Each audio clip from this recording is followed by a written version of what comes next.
estate is a great business. It will give you a lot of money. I've done very good in real estate. I'm so happy because I'm in real estate. I can connect to a lot of people. There are resources available. I at this moment also I feel that I can come out of this situation in a better way, much better way, because I have option of real estate. See, there will be people moving on for rental accommodation. There will be some distress sale. There will be some investment. See, you cannot. There are different avenues of investment. Correct.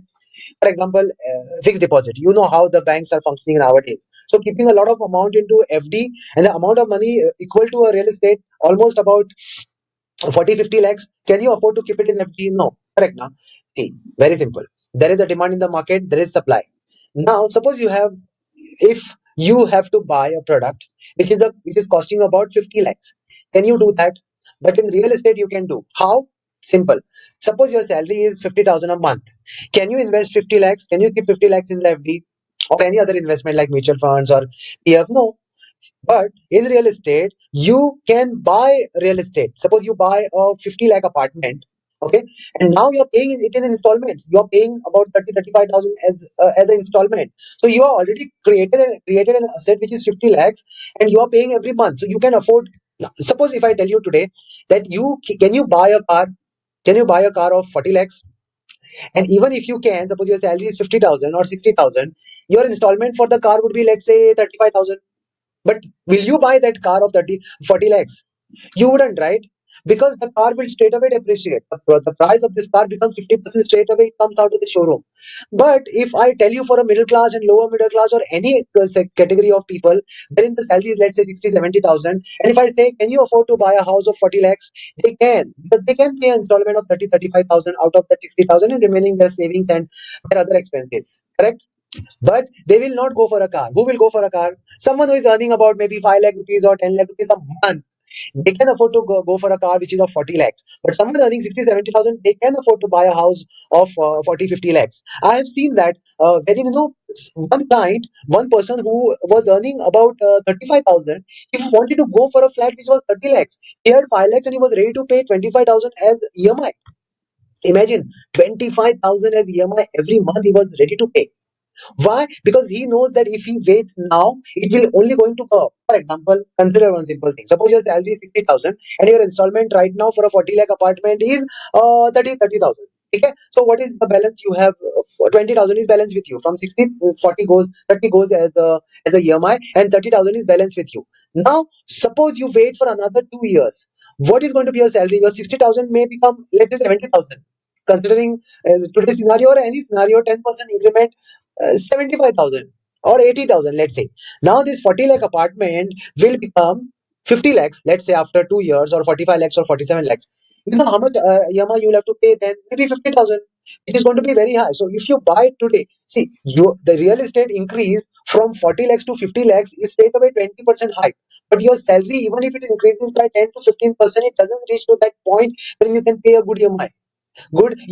So buying at this any point of time when the market is down or when you get it at a fair price or a good price, you must pick the property. You cannot say, no, I'll wait for some more. See what happened? When you get the right price, pick it. Now, see, you cannot say that, oh, I should have waited for some more time. I would have got a better price. I would have got a better price. Now, who decides that?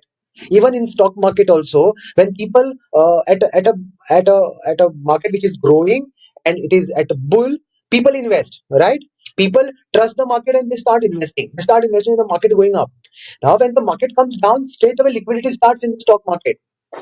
Correct? Liquidity straight away starts in the stock market. Now, when the market comes down, actually that is the time one need to invest. Now, you being this situation today, would you invest in stock market? You will say no, it will further come down. Who decides that? You never know, tomorrow it may go up. So that is why some people do this investment like systematic investment plan wherein money goes on a monthly basis. I've been paying SIP for the last more than 10 years and I never defaulted on the SIPs because it averages out on the losses. I don't want to invest my money in stock market, so I invest in SIP and I invest in real estate so that it averages out on the losses. See, real estate is something which will always be giving you a risk-free return, provided you have picked it up at the right price. I'm in this topic of mine. Why I'm educating you on as an investor. For example, suppose you buy something, okay, and you like it, right? You buy something and you like it, you would definitely refer it to someone, correct? You would not prefer something which you don't like, correct? Which you have not, which you don't like, and you don't want to basically promote that particular thing. Yes or no? Simple. Now, real estate analysis is important as the agent because you are going to tell others to invest. So, if you have not studied your product, how can you teach that product to someone else? I'm not saying teaching as such, but at least giving information, making giving them confidence that this is a correct investment. So real estate analysis is very important for a real estate agent, because if you see a buyer will always, you need to think like a buyer. If you are thinking like a buyer, what will happen is you will understand the psychology of the buyer, how a buyer thinks and how they invest in the product. Now these are the three big stages of an investment in real estate. One is you buy the property, and one you sell the property. Okay. As an investor, I'm not considering over here end user. See, suppose you have a salary of 60,000. I'm coming back to the same example, and you just started the job and you're doing good into your job, and now you want to buy your own house. You got married. See, different stages people intend to buy their own house. One is that they start making money, they take up a job, or they're married, or then they come out from the nuclear family, and they want to have their own house. Yeah.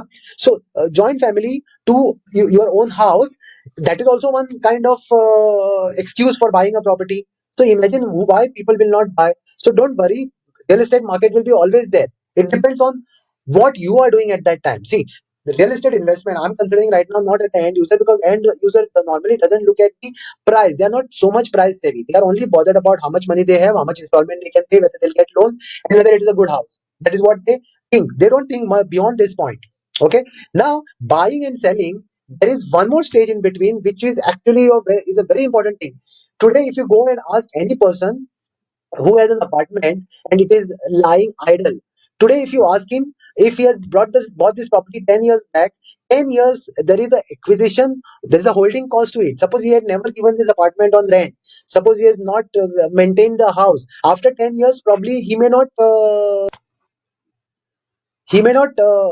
get a good price, and he would always calculate how much money he spent on the maintenance part of it, how much money he spent to the giving to the society. So he will calculate that amount, and he would expect a better price than what he bought at. Now he will, suppose if you are given that apartment on rent, every month you are getting a rent.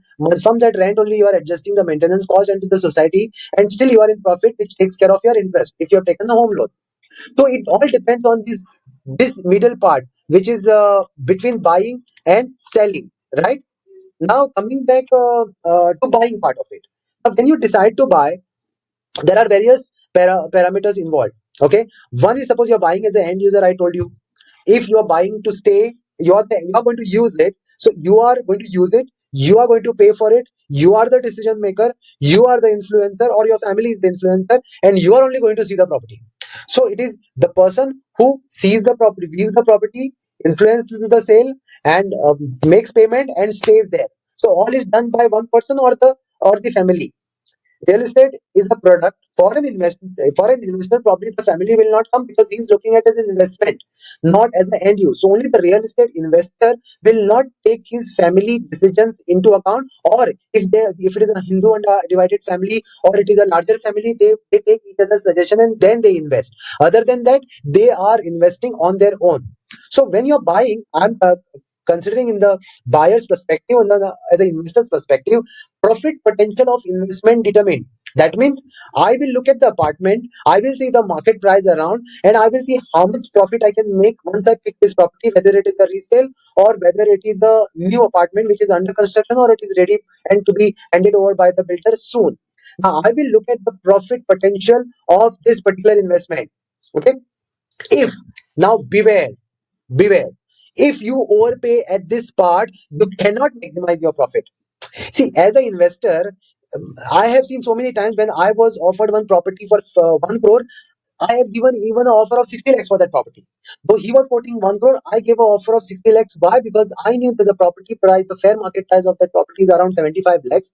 I offered 60 lakhs because in case of the worst scenario and I have to sell the property, I should be at least in profit, no loss.